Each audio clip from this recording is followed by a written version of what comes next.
Like, yeah, welcome to the party, FBI people.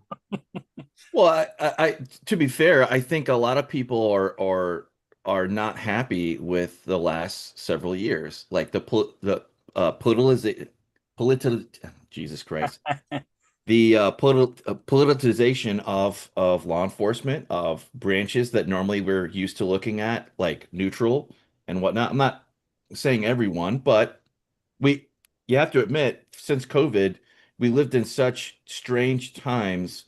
It's easy for people to say A, B, and then Z on the conspiracy side because that's been closer to being true, even though it's not all 100%, obviously, than it is the standard, out of the box statement that we've all kind of, I guess the joke would be you see a police beating, you see something happen, and then a few months later, nothing happens, and then you hear the standard blogs statement. And I'm really generalizing here, so don't read too much into this, but like, we've investigated ourselves and we found no wrongdoing.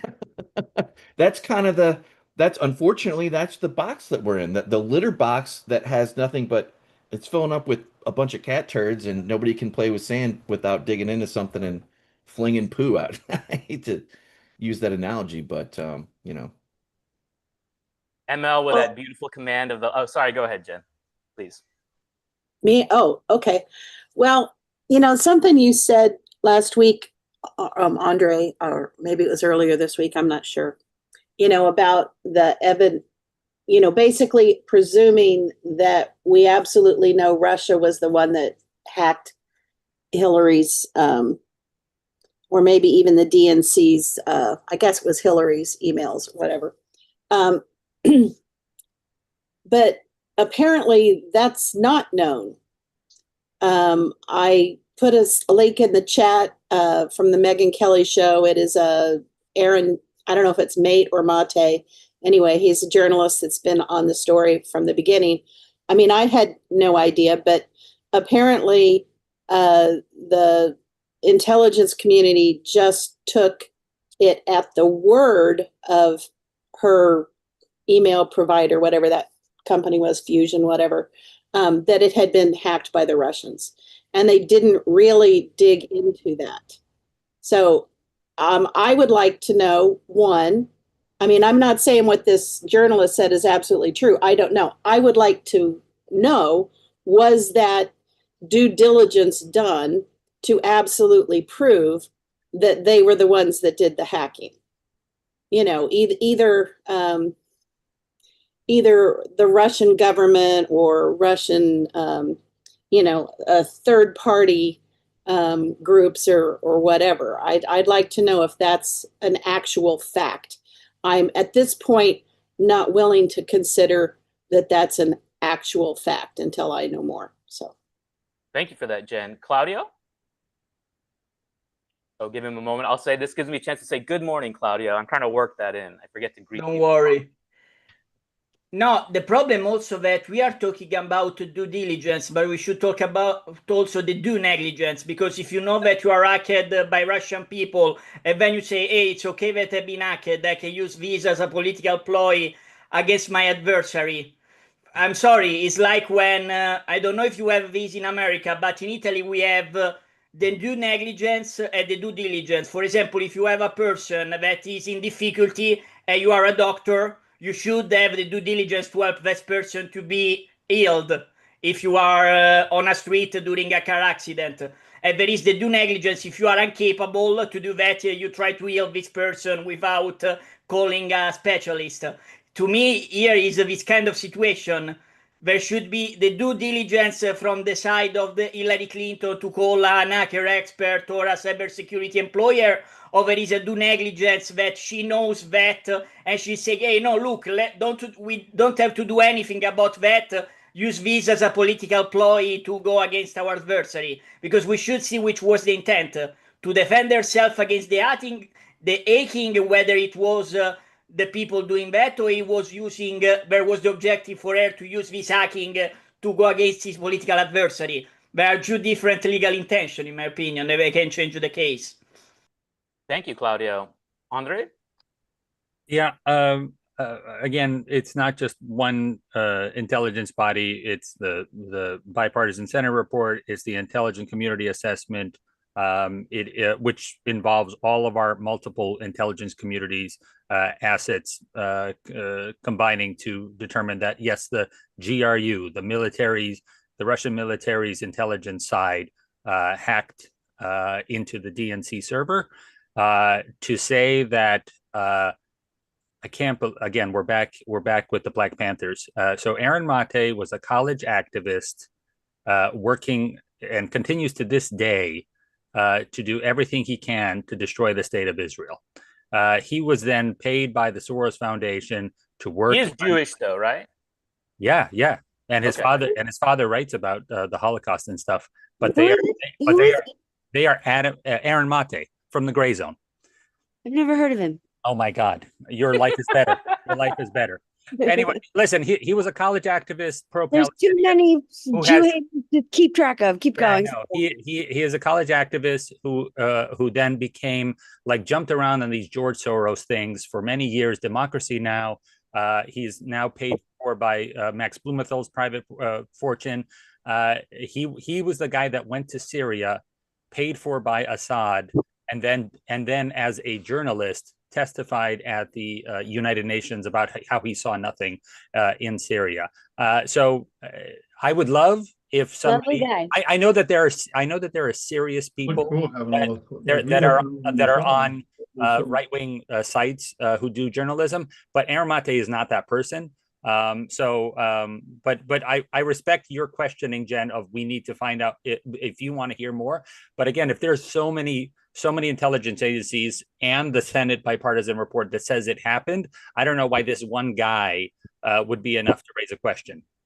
Okay. Thank you, Andre. Jen?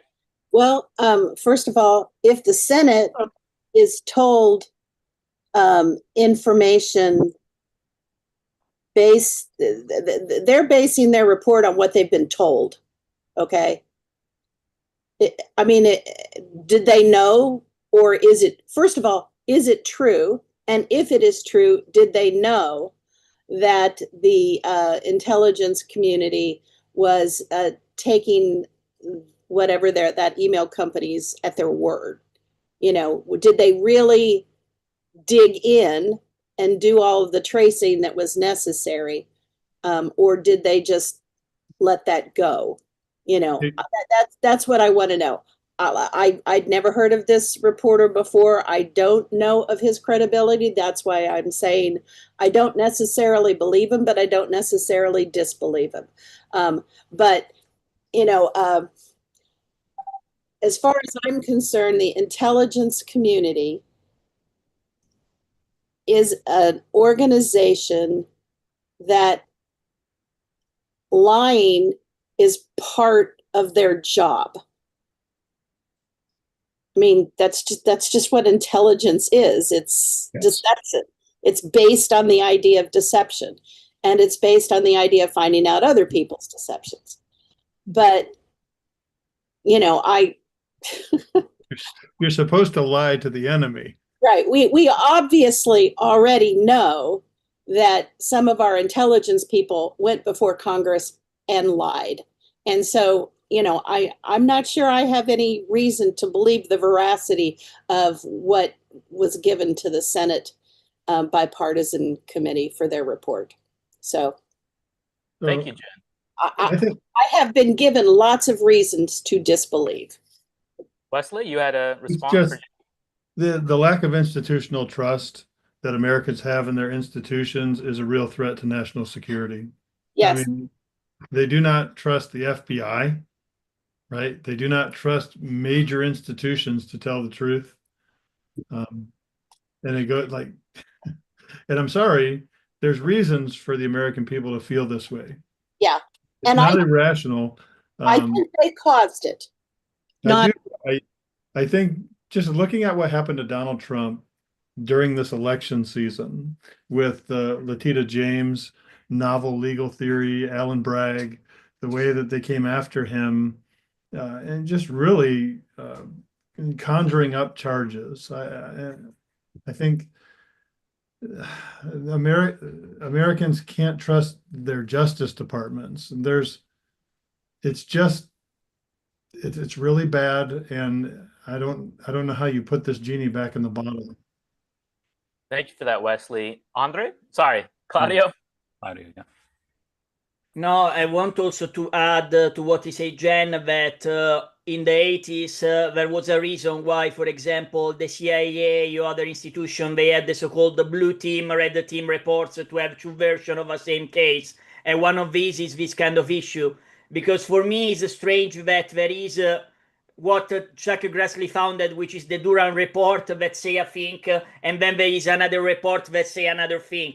And they say it's not normal. For me, it's normal because we should know which of the two hypotheses can be the most possible or something. I don't believe in an idea that, how they say in Japanese, Shinjitsu wa Itsumoitotsu. So there is only one truth. There is a true version that goes to the same point, in my opinion. And for me, one of the points can be that the Clinton campaign neglected the fact that they've been hacked by people and they use that as a political expedient to have more success to the election. We had Watergate. We had the thing that Kennedy covered what happened in Vietnam. We had a lot of stuff similar to that. I can't be stupefied that can happen something similar. I agree. It's different from what Andrew said, that there are a lot of multi-intelligence intelligence that confirmed that Russia did that. The problem is that how people reacted to the Russian hack, which is quite a different thing. Because if Clinton said, "Oh, I've been hacked, I called the intelligence officials to do that," instead she said, "Oh, I've been hacked, let's use this as a political ploy against my adversary." I'm sorry, they are two different things. It's like that Nixon, when there is the Watergate, could have said, "Ah, no, these are Democrats that faked the Watergate," or say, "No, we have been us, I'm a crook, and it's right that I've been impeached." I mean, is that the kind of reaction that you can have? That should be the legal question, not the validity of that. The intelligence department should not check the Russian, should check what the Hillary campaign reacted to this stuff. For me, it's more realistic to check. It's not perforce, how can I say, fault of Hillary. It can also be fault of a guy that told to Hillary, "Hey, Hillary, it's better you do in this way." In that case, it's not fault to Hillary. It should be in prison the guy that suggested this shit. Let's be honest. Thank you, Claudio. Charity? Regarding the trust in American institutions, trust in the FBI, I mean, I think, Wesley, you said it, they've sort of lost the trust of the American people. The problem isn't strictly the people don't trust them. The problem is they lost the trust of the people, and it's going to be up to these institutions to behave with integrity on a reliable and repeated way over time to earn that trust back. And when these institutions behave with pretty obvious political intent, I don't think Merrick Garland's Justice Department and Comey's FBI were particularly trustworthy. I think there was enough that came out there that lost people's trust. So if we want to rebuild that, those institutions have to behave reliably over time with integrity to earn that trust back. It's going to be hard. It is not easy to earn trust back once it is lost. And mass with the American people as a body, that's going to be a challenge. Thank you for that, Charity. And Andre, actually, I want to get your response on this because this was two-way tonight. And I just want to see, in my mind, they're still pushing the same narrative. So this is what I want to see if I'm missing something here. Like it's all Totally this. agree. Totally agree. Just because the investigation didn't go forward in Congress does not mean that Russia was not messing around with Trump.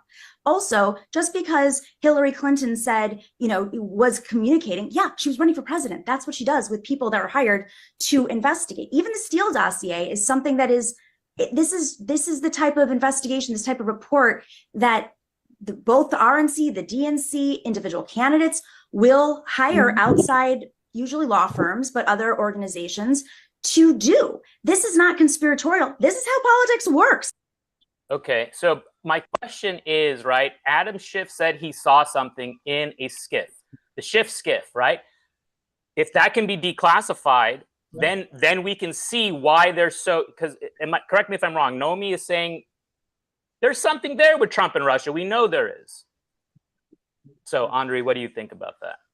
Yeah, the Mueller report had a second part, and that documented 140 instances of contact. There's no criminal contact Between there. who and who? Between Russian actors and representatives of the campaign. 140 individual contacts. Which, you know the names? I don't. I'm just. It's a lot of. That's a lot of people. 140. But it's not 140 times one person. It's all. Okay. It's all in the report. The second part. Again, there was no criminal collusion here because there was no treason here. There was nothing. But this is what led to the Mueller report when Jeff Sessions blurted out during a Senate hearing that there were meetings with Russian representatives during the convention. These are the things that trigger when you're talking about an enemy state, which Russia was at that time. Remember, they had attacked Georgia, which was a military ally, and then Ukraine after that fact. There were multiple contacts being done with an enemy state, and so obviously you're going to investigate it. In the end, when they investigated it, there was no criminal charges to be had. But the question for intelligence community is always, what did they have? Is there anything incriminating that they can muscle in on this person? That was the question with the Steele dossier, which came out to the public after the election, in terms of is there any leverage that people can have on this businessman who was never vetted before? So my reason I raised my hand is, if we want to have trust with the FBI and you appoint somebody who was the longest standing FBI director after J. Edgar Hoover, somebody who was appointed by George W. Bush, had unprecedented extended term by Obama, and you appoint that person to be the arbiter of what happened, and he says that there was no criminal crimes, but these are the things that happened, and we can't even trust that person. I think there's something to be said that no administration or no intelligence or a law enforcement entity can combat a concerted campaign online that says, don't trust people, don't trust people, don't trust people. And in the end, it's the same thing like local law enforcement. They can come out into the community, but if there's an overwhelming amount of people saying that I can't trust cops, then we're just in a bad place as a society. So I'm glad you shared that 140 number. Do we know if people like George Papadopoulos are part of that 140? Yeah. He's a representative of the Trump campaign, and he had contacts with Russian actors. With Joseph Mifsud, who is alleged to be Western intel, posing as we're drawing out what is being claimed here. So of the 140, then that's one question, and the Maria Butina that we saw in the Patrick Byrne clip, right? I think Maria Butina, who is an active asset of Russia. What about her? Well, what that Patrick Byrne trailer claims that she was recruited by the FBI as she was a Russian grad student. She is a merited asset. She has awards from the Russian state and has a high position in the Russian intelligence community. All right, this is all going to come out. So this is what I love about this, right? This is going to be the slow walk. We're going to find out yes or no on these things. Haley and then Claudio will try to close this topic out, move to our next one. Haley? Okay, so I don't know any of the intricacies of any of what you guys are talking about. I didn't follow the story, and so I like to think I'm like the normie perspective. Mm-hmm. So I'm going to take like a 30,000 foot look, as all those professionals like to say. So I said this in the chat on the morning meeting. I really would like a poll as to like how many people actually care about this story. And like Epstein, I think that these kind of things are cut from the same cloth. So I want to see like how many normies actually really do care about this story. Because again, I'm going to stick by my guns and say this is a political loser. Regardless of if it's justified or not, I think that this is just politically a losing strategy for Trump to go down. And yeah, so that's like, I think that's like a lot of people's general sense is just like, okay, like a big sigh, like, oh, let's move on. Why are we still doing this? And yeah, so that's, okay. I just feel like I have to comment on every issue. So there's that's what the show is about, Haley. That's what the show is about. We appreciate that feedback. Claudio?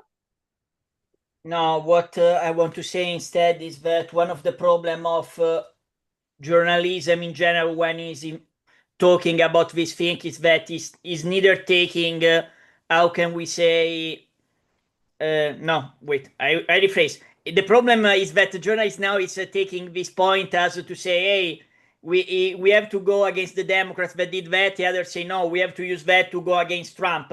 There is not anyone that is saying we have to use this as a way to reinforce our institution, what I will call a samurai approach to the fact that all the former journalists that created the modern Japanese state were people, samurai, that were loyal to the state, but they were so loyal that if a bad guy on the government was doing shit, he was saying to that guy is doing shit, rather than say, like reason, hey, it's an excuse to become an anarcho-capitalist society, or say, it's an excuse to become a socialist commune, like Mamdani will say. I'm not watching this. Is that the real problem?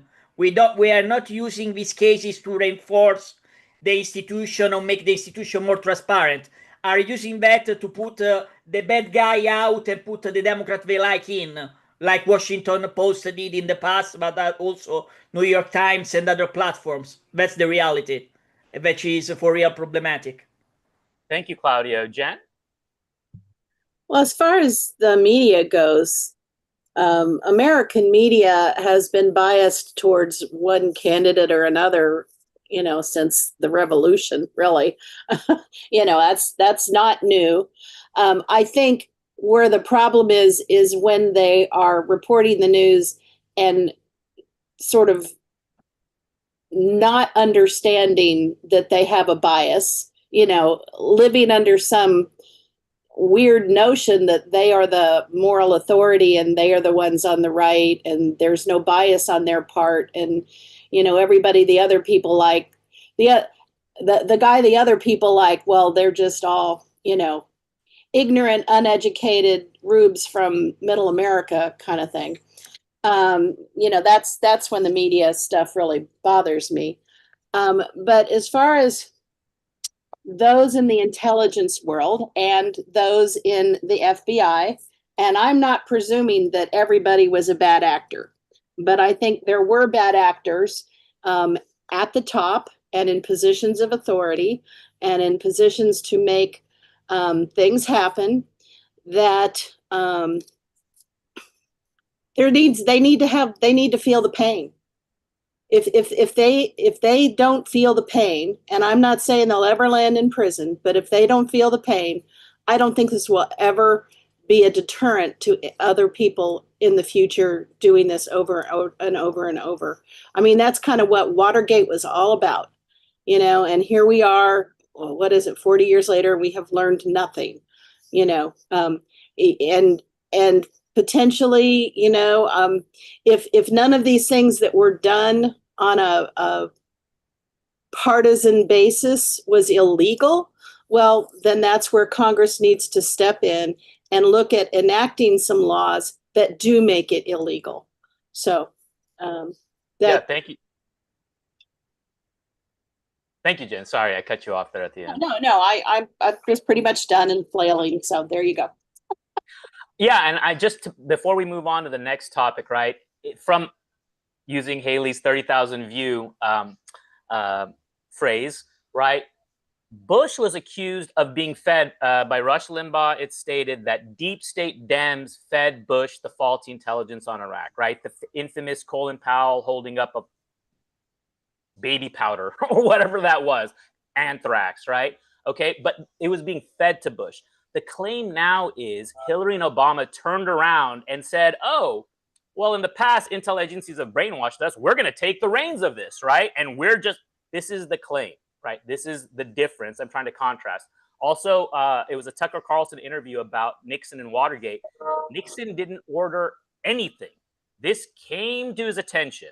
That's what's being claimed. And so Nixon was railroaded out with just sharing what the crazy Tucker Carlson, put out there. But I think this dovetails perfectly with our next topic. What is the role of these intel agencies, specifically the FBI, and in Oklahoma City bombing? I think this is going to surprise folks. This is from Breitbart News. very recent. 24 eyewitnesses on the ground in Oklahoma City on April 19 saw not just Timothy McVeigh in the Ryder truck, but the never identified accomplice who rode next to him and was known only as John Doe 2, who exited the truck with Timothy McVeigh and vanished into thin air. So that was the first big clue that this was not a case of lone wolf terror, because Timothy McVeigh had an accomplice in the bomb truck. But then you say not just that it was not an act of lone wolf terror, and you do a great job in the book of laying out the evidence that suggests like how adjacent and or even involved the FBI was. Timothy McVeigh would tell associates that he had been working with the FBI. You mentioned that there was a member of the grand jury who said this whole prosecution is flawed and they're kind of trying to railroad this whole thing. So lots of problems there. But for you to say that it was that the Oklahoma City bombing, which as you noted killed 168 people, 19 of whom were under the age of 6, was manufactured terror made in Washington D.C. by the FBI. What's your evidence for that? Because that is quite honestly a shocking claim. This is horrible. It is a shocking claim, and it took almost 20 years to get to that revelation. The picture comes into view gradually as the investigation. My course follows the path of an attorney named Jesse Trinidad, who has pressed landmark Freedom of Information Act litigation to force pieces of this picture into the public view. So the first stage of the investigation is a lot of document research and does begin to focus on this Aryan Republican Army terror gang that hid out in a right-wing enclave in eastern Oklahoma known as Elohim City. The closer in the investigation comes in 2011, after much has been discovered about the Aryan Republican Army, after a series of surprising revelations. A top FBI spy and a whistleblower comes out of the shadows, and also a fellow Marine of the activist lawyer at the middle of the story. His name is Jesse Trinidad. Both these men are Marines, and the FBI whistleblower, whose name is John Matthews, comes out of the shadows and says, I've been following your crusade to get to the bottom of what really happened in Oklahoma City, and I want to tell you my story. And his story was as a top FBI undercover operative in an infiltration program in the 1990s called PACON, short for Patriot Conspiracy. He infiltrated 22 groups and eventually exited the program disillusioned because, as he said, it was set up to incite violence, and I signed on to stop the violence. So it was his information and insight into PACON, which he said he believed, he said he didn't work the PACON operation in Oklahoma City, but he said he believed that the bombing was a PACON operation, not intended that the bomb would go off. It was intended to catch the terrorists. But his bombshell revelation, which he said he knew directly, was that the FBI had set up the Aryan Republican Army terror group as a front group to incite violence. Okay, Claudio. I don't know if she's trying to write the 6th episode of Metal Gear Solid saying that or something similar, but I can't believe this kind of stuff. I believe a stuff that CIA did a lot of operation and mostly ended in bullshit.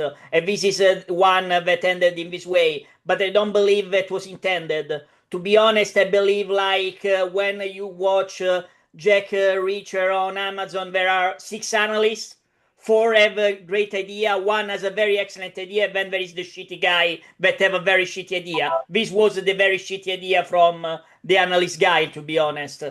Because to create an Aryan army, to find real Aryans, is like to say that Trump would say, I will create the Lincoln Project to find the pedophiles. It's kind of a bullshit plan to find the stuff, to be honest. I cannot believe these kind of things. For me, it's just an excuse for the CIA to say, hey, we are not able to do any fucking shit. At this point, let's not have any more CIA like people on Reason say. Let's make it, let's go back to Pinkerton, to be honest. Let's go back to other stuff. And I'm Aryan. Persians are Aryan. And actually, Aryan is just it's a term for nobility, people of the light. So these Aryan brothers need to check in with me and I can hopefully fix them up. Peter. Yeah, so I am not prepared to comment on Oklahoma City. I watched some videos about it several years ago, but I don't remember them well enough to comment one way or another.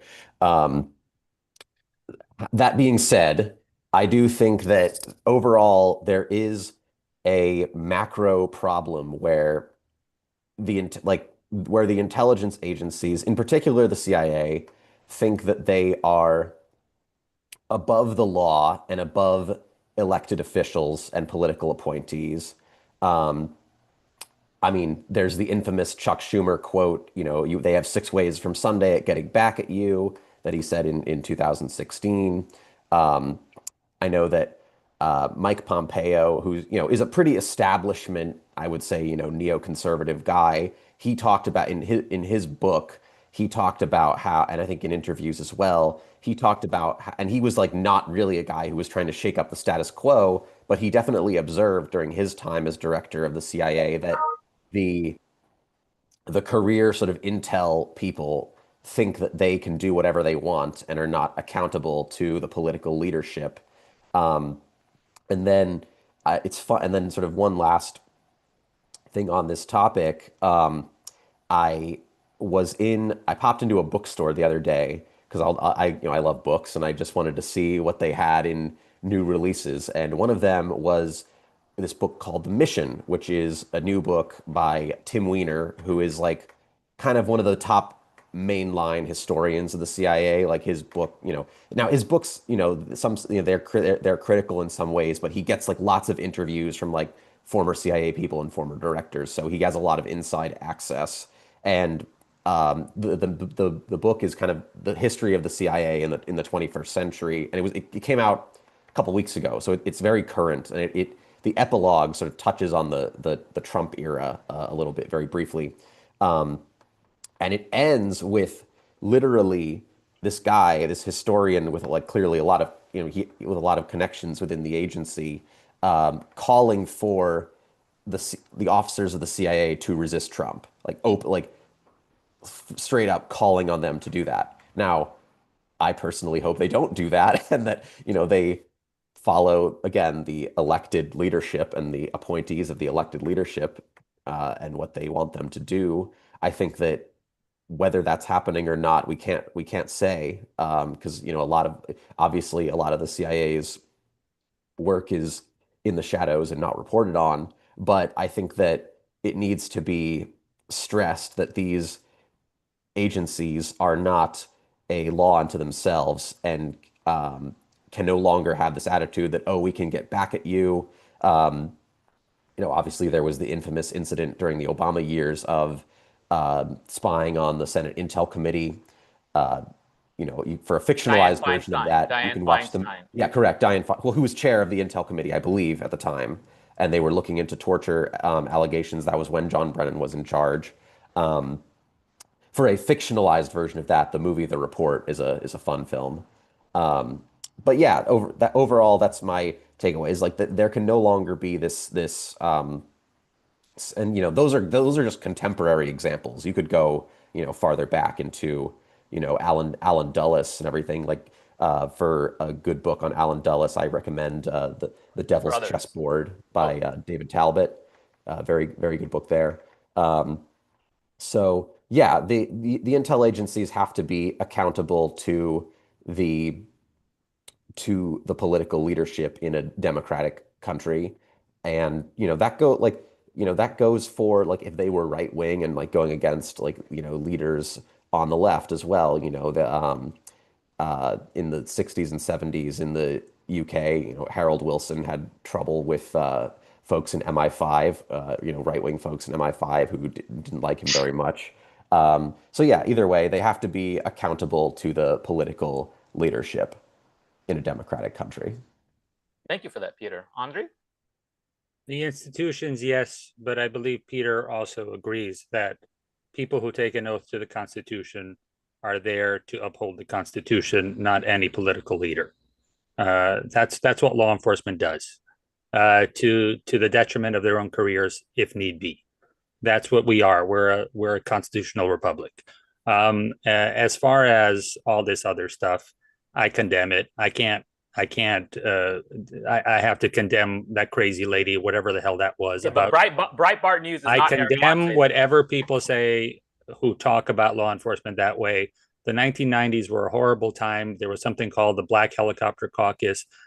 This was as low as today in terms of trust of law enforcement in this country. It obviously got trust in law enforcement and public institutions got buffeted after September 11th and the militarization after the fact.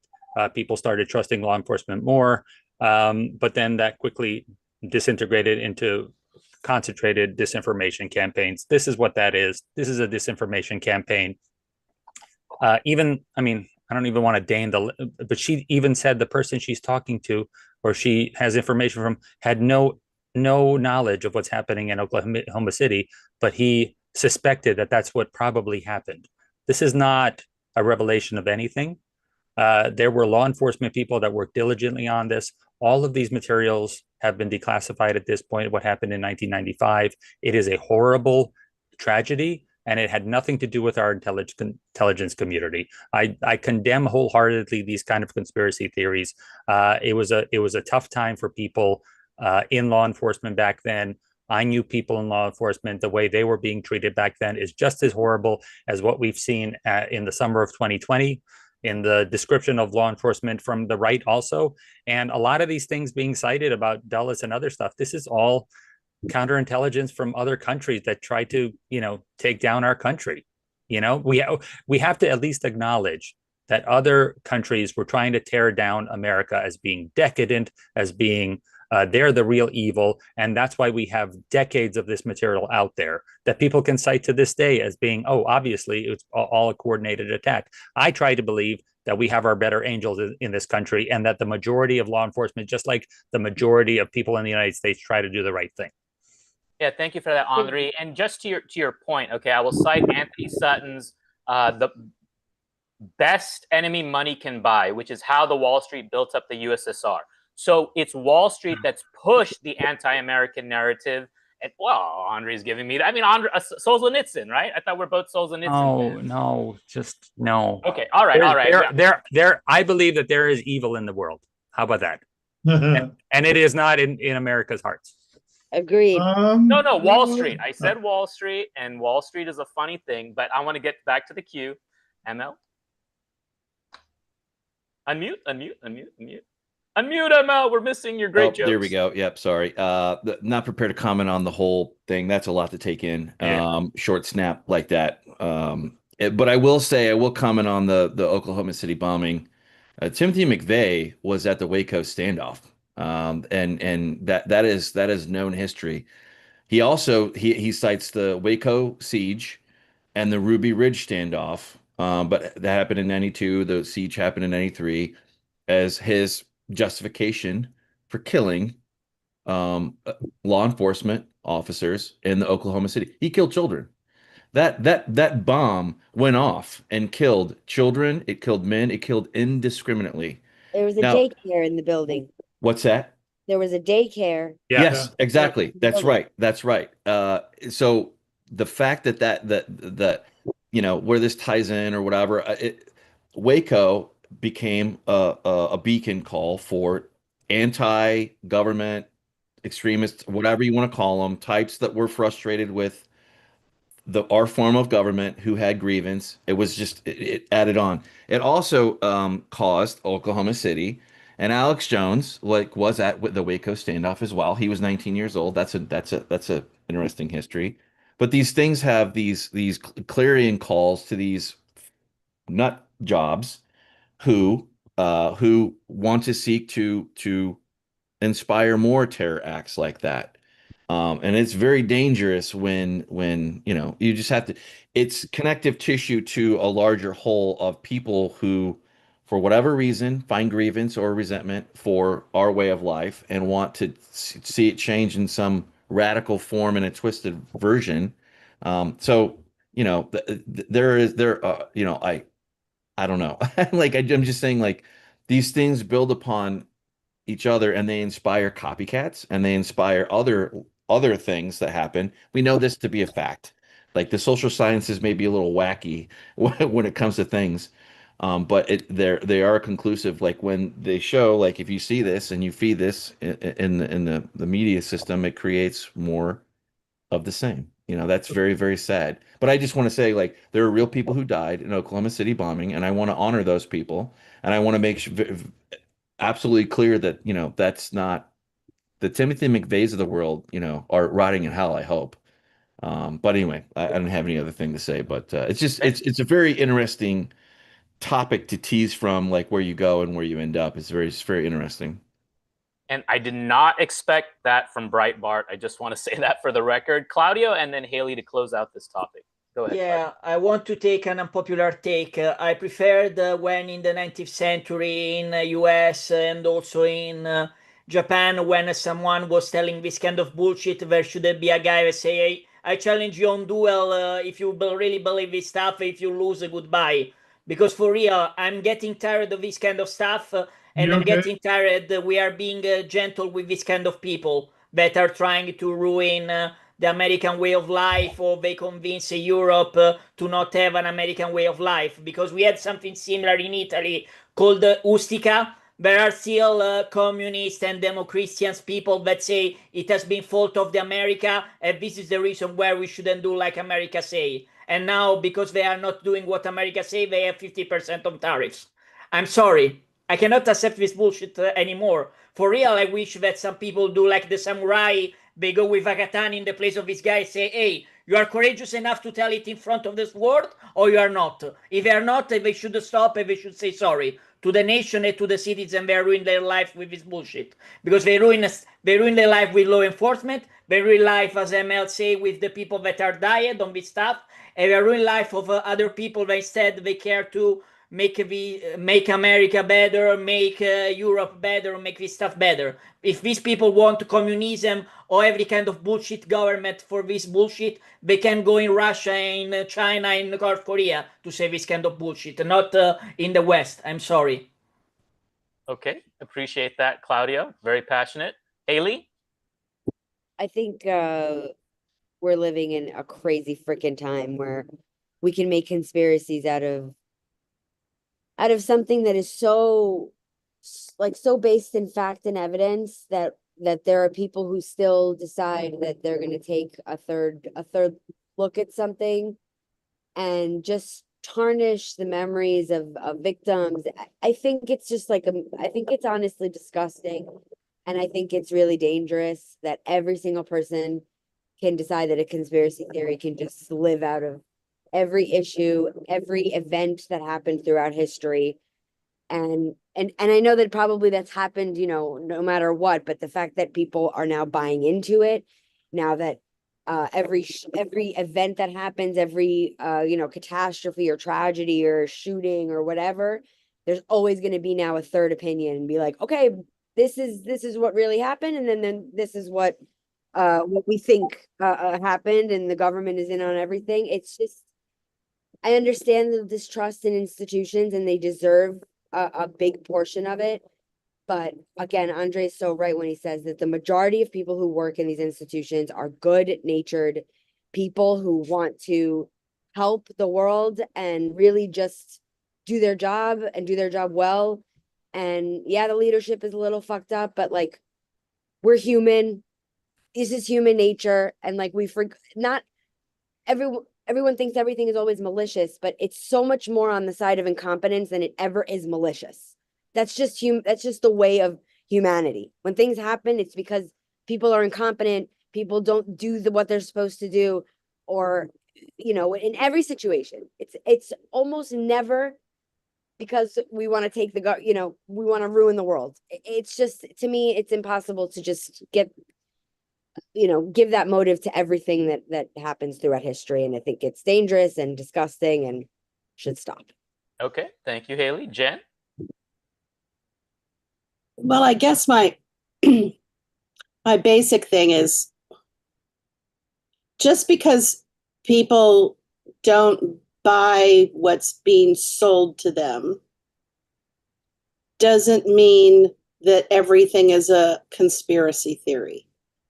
And I think that the media, maybe not just the media, maybe those in opposition, have come to use that term conspiracy theory as just a way to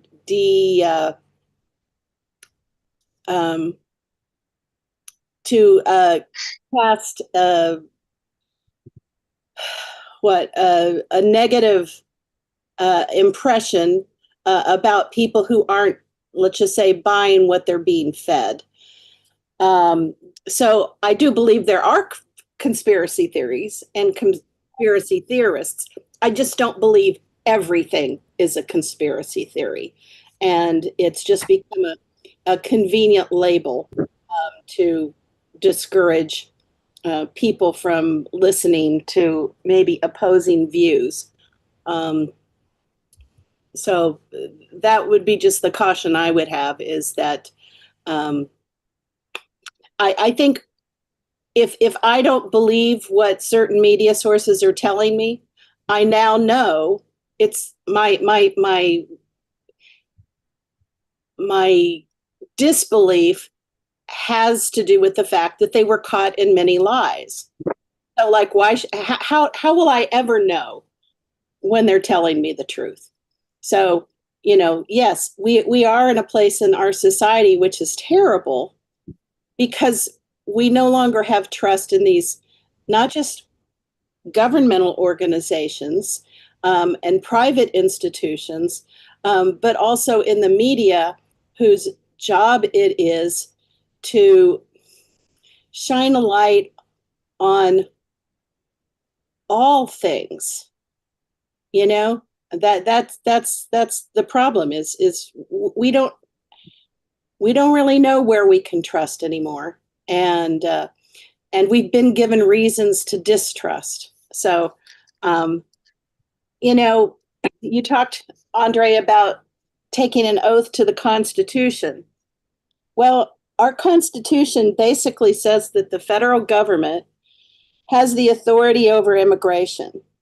And yet good number of cities and states in the United States do not follow the Constitution, and have said, we have our own ideas about immigration. And so we are not going to cooperate in any way with the authorities of the federal government. So it is not constitutional to have a sanctuary city, so I'm just not sure you can always say, that the Constitution is what everybody follows. When we know they don't politically, people often oppose what's in the Constitution politically, and that plays out in their jobs, whether they're a public servant or not. So, I have a overall belief that people that go into law enforcement with good intentions. But I also know that it's been proven time and again that there are certain persons who take that idea of authority in a warped way, and they use it against people, and they're not good actors. I don't think that's all cops. I don't think that's all whatever. But we do know there are bad actors, and that's where we do need the disinfectant of sunshine. Thank you for that, Jen. Yeah, and just to close out this topic, okay, that Breitbart, whatever that was, right? It left out one name, all right, Cody Snodgrass, okay, Snodgrass, Snodgres, all right. This is the guy claims he was the actual one that he, contractor, the bomb maker, okay? And so that's a whole nother thing. We'll see if that comes out in a more mainstream fashion, but Cody Snodgrass on Oklahoma City, okay? Now, moving on to our next topic, okay, here we go. Paul P. picked a pack of paper and Pelosi payola popped out. All right, that was my best I could do on that. And for a quick take on this, Senator Josh Hawley with, what's his name? I've supported this bill for years, Jesse. I think we call it the Pelosi Act. It is named for her because she is the poster child of this kind of behavior. It ought to be illegal and it ought to be prosecutable. So what Pelosi will say is that she doesn't manage any money. Her husband manages the money. Her husband makes the trades, and she has nothing to do with it. Does this bill have a loophole that she can exploit again? Yeah, no, in fact, this bill will cover not only her, it will cover her husband. And the point is, we need to make it illegal for people to do this kind of thing. 86% of Americans look at stock trading by members of the Congress and they say, we ought to ban that. They can't believe it's not been banned already. Nobody should be up in Congress making a quick buck day trading when they should be doing the people's business. The president wants a stock trading ban. I want a stock trading ban. It's time to get it done. All right, sounds like common sense to me. Senator Hawley, great to talk to you. Thank you again. Okay, all right. Wesley, you had your hand up before. I'm sorry, I didn't catch that. Yeah, Hawley, okay. I mean, I think he's worth about $10 million himself. And I disagree. He also has been floating legislation about using tariff revenue and giving America rebate checks and things like that, which I disagree with. I think we should pay down the national debt with any budget surplus. But yeah, I mean, this is just Oh, sorry, we lost you for a it's second. just it's just Holly's just posturing, right? Nothing's going to be done about they're American citizens and they can trade, and we already have laws in place in our nation for insider trading, which just need to be followed, right? Okay. So Okay. Thank you for that, Wesley. Haley? I just quickly want to say, because I don't know the details of the bill or anything, but if this is something that gets both Dan Crenshaw and Nancy Pelosi up in arms, I'm for it. Classic. Just, it's all about the tactics. I love that, Haley. I just think Peter? it's crazy. I think it's absolutely crazy that these people can make millions and hundreds of millions of dollars. I think it's crazy. There's so reportedly an app that just follows Nancy's trades, right? Yes, the Nancy. I think I forget what it's called, but yes, the Nancy Pelosi stock trader Pelosi app. stock tracker, yeah. Yeah, which is pretty funny. Yeah, I don't know what the full details of the law are. I don't feel prepared to comment on it. I totally agree about the rebate. Josh Hawley has a lot of solid policies that I agree with, but he's also kind of a showboat. Let's be honest here. A second tier senator. Right, exactly. Yeah, second tier senator. He's I prefer Eric Schmidt as far as Missouri senators go. But what was I gonna? Yeah, I agree. I think that if the budget were in a better situation, I would support rebates from tariff revenue, but it's not there yet. Maybe hopefully it'll get there in a few years, but we're not there at the moment. I do have to drop off, but I just wanted to say this has been really fun and awesome. Next it's going to be tough for me going forward because next week is like travel week, and then after that school starts, so my appearances will probably be more infrequent for at least for a while. Afternoon classes, Peter. You got to sign up for all PM classes. No, I'm kidding. I don't get to choose my class schedule first semester. I think first year they kind of choose all your classes for you. Are you teaching or are you in school? No, 1L. He's going to be a 1L. Yeah, I'm starting my 1L. Law school for the noobs but out there. it's really awesome. I'll be back. It'll probably be a lot more sporadic than it has been. So just wanted to say it's been awesome, and I'll see you guys when I see you. I'll miss you. Right. Likewise. Thanks, Peter. And it's not goodbye forever. It just will be. It'll just be less regular. Good luck, Peter. Thanks. Bye. Become a great lawyer who believes in the Constitution. God willing. God willing. God willing, that's right. Peter will be with his avatar on in the professor's class, still giving us comments. Okay, Claudio. No, to be honest, I'm happy that they will do this law. I'm sorry that the Democrats use that as an excuse to attack Republicans, and at the same time, I'm happy that at this point, Pauly called that the Pelosi Act, because they understood is that Pelosi started that. Regarding, as I said before, of Big Boss, the reason is because Dan Crenshaw remembers me, Big Boss, from Metal Gear Solid 3, because of that blindfold, the weird stuff. I don't think it's the person that has a problem to put the money on a blind trust while it's a representative. It was more Pelosi, because let's be honest, as Buchanan says in his book, The Calculus of Consent, there are politicians that do the politician to gain money. They don't do that because after they gain money, they want to represent people. And this is a natural thing. And in general, my worst fear is rather than people will be more aware of these problems, they will find all the way to make the job of politicians poorer and poorer. I explain you in which sense. In UK, there is a problem that because the parliamentarians, they don't gain enough, most of the parliamentarians are already people that are rich. So you cannot have people that are good-willing or younger people that can become politicians because the wage is too low and they can't afford the cover of all the stuff. And my fear is that in America could happen something similar, like in Italy, that people will say they should be paid less, they should be paid less, and we will find richer and richer people doing that, doing the richer interests. And then we'll have Peter Reich say we should spend less money on politics. No, it's not how it works. Sorry, it's that the reason why we don't have people that don't have any money and they want to become politicians, have an interest to become politicians. You will just reach more and more people that are rich and they want to do their interests going in politics. It will be less and less romantic for this reason. But stock trading, of course, is a good thing to do.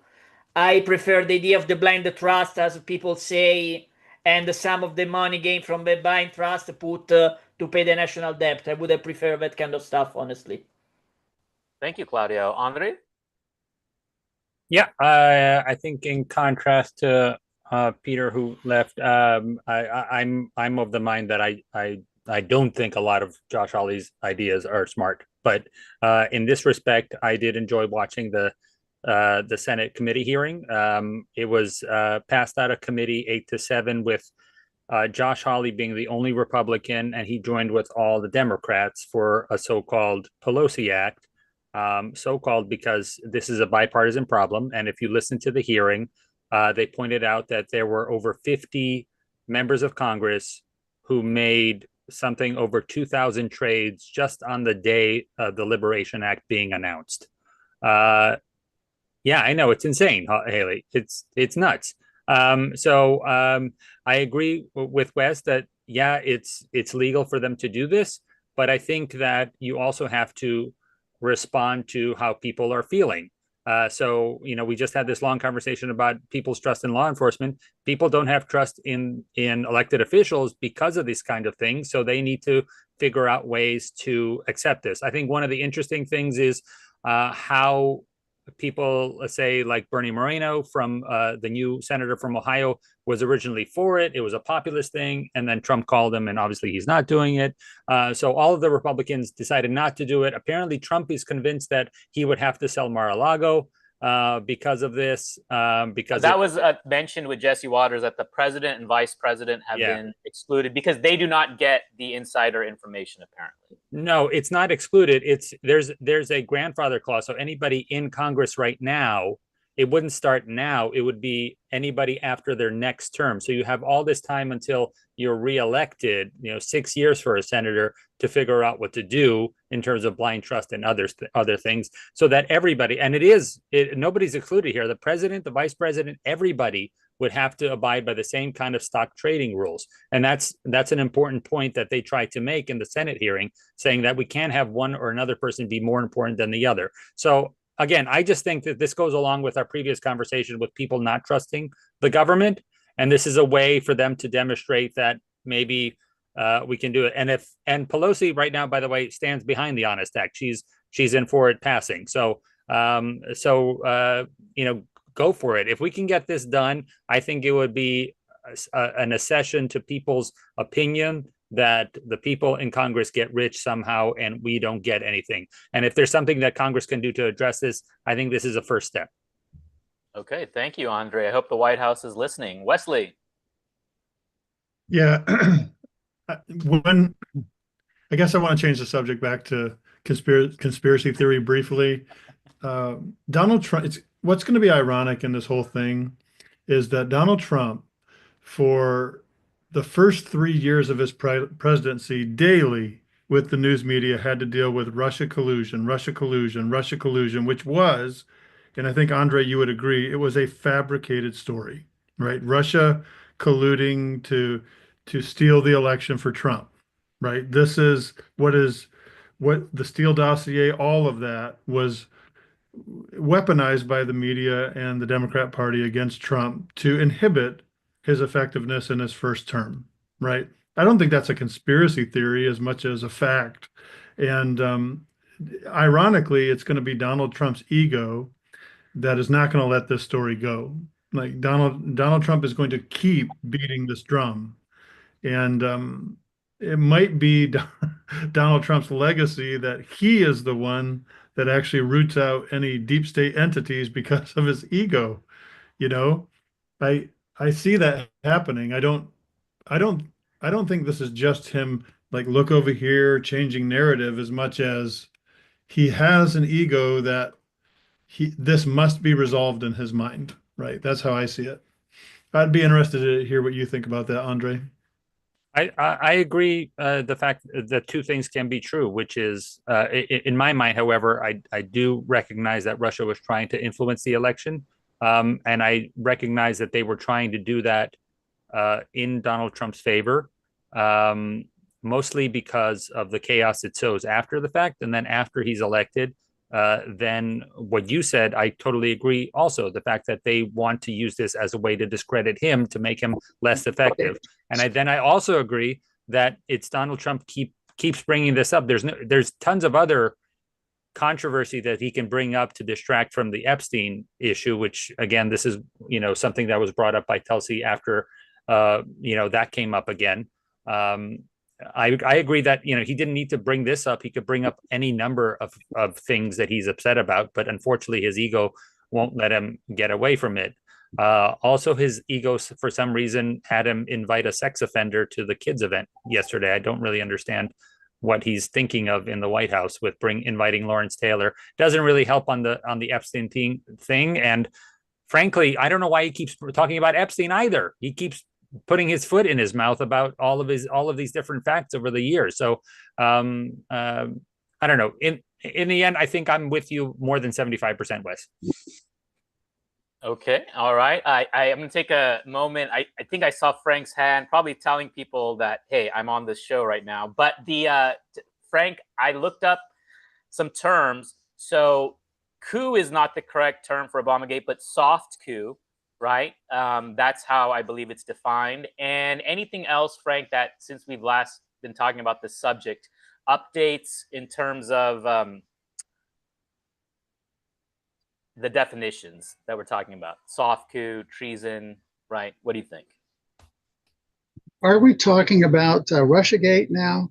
ObamaGate, yeah, I kind of flopped. All right. Well, wait a second. First of all, insider trading. Insider trading was based upon a couple of theories of law that have to do with misappropriation is the most recent, and then something having to do with the taking resources from the company itself. And it doesn't seem to apply to members of Congress or people who have gotten things like that. So I think applying insider trading law to people like in Congress and in government who do come into possession of what we would call insider information, this would be appropriate. But as far as eliminating the ability of members to trade and things like that, I don't think that's necessarily workable.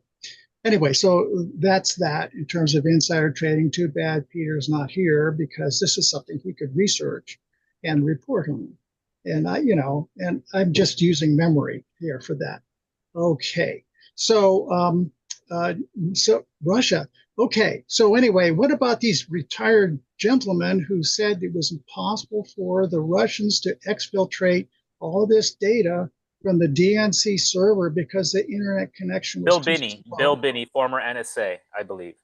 Yeah, something like, well, but not him, not just him, but a bunch of other pals of his got together and I can still find an article now that Thomas says Drake, I think, maybe another one. Yeah, that says this is technically impossible. So anyway, so so the notion that Russians exfiltrated that's I think it's in question. Okay, and secondly, did someone say they hacked Hillary's bathroom server? I don't know, but if they did, then they would have possession of these emails. The emails about Chelsea's wedding and parties and things like this. The private ones, what were they, 35, 65,000, something like that. Anyway, so it would be certainly interesting to see those, and it wouldn't just be Russia. It would be Russia and other, other powers, you name it. There's a number of different actors who could have done that and possibly did. Anyway, so Now, I have already spoken to the word treason, and I don't think there's any treason here. Treasonous is an adjective, not a noun, and treasonous, to me, involves the spirit of it, and I think it's a poor choice of words. And okay, so that's that. Now, you want me to keep going or not? Well, the Schiff skiff, Adam Schiff was insistent he saw something in a skiff, right? That convinced him Trump and Russia were together, right? So maybe we can see that, what he was looking at. Is that recorded? Is that recorded? The Schiff statement?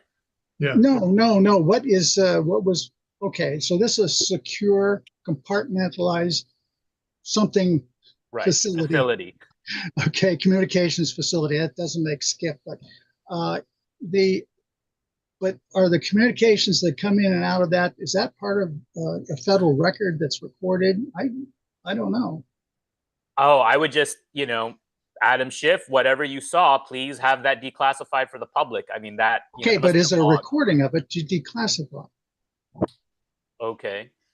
Okay, I mean, I'm not sure that's correct. I don't know about the. You mean they could declassify one thing and Schiff could say, well, that's not what I saw, and then we wouldn't ever But if know. there's not a recording of it, okay, I mean, it's a communication channel, right? That's set up between two secure locations. Oh, I thought a skiff means you go in there, you can't have a phone or anything, and then there's documents you can look at. Sure, that too, but we don't know what documents were in there, do we? Okay. So that's going to be something for a future show. We're going to close out here. I appreciate that, Frank. Just going back and forth on these subjects. And please, folks, it's Friday. Hang out with us 10, 15 minutes here. Okay, we're going to have a little good time, funny movies coming up here. And let me play this outro that I always seem to get lost on my desktop. And there it is. Here we go. Hey, it's Rahul Stunt Double. That's a wrap. Join us tomorrow and kickstart your morning with us. Head over to postmorningshow.com and join us on the Post Morning Show. Monday, Wednesday, Friday, 7 to 8 a.m. Pacific, 9 to 10 a.m. Central, 10 to 11 a.m. Eastern. Don't miss out. Join the conversation live at postmorningshow.com. See you there. Set your alarms, grab your coffee, and join the fun. Postmorningshow.com. See you bright and early.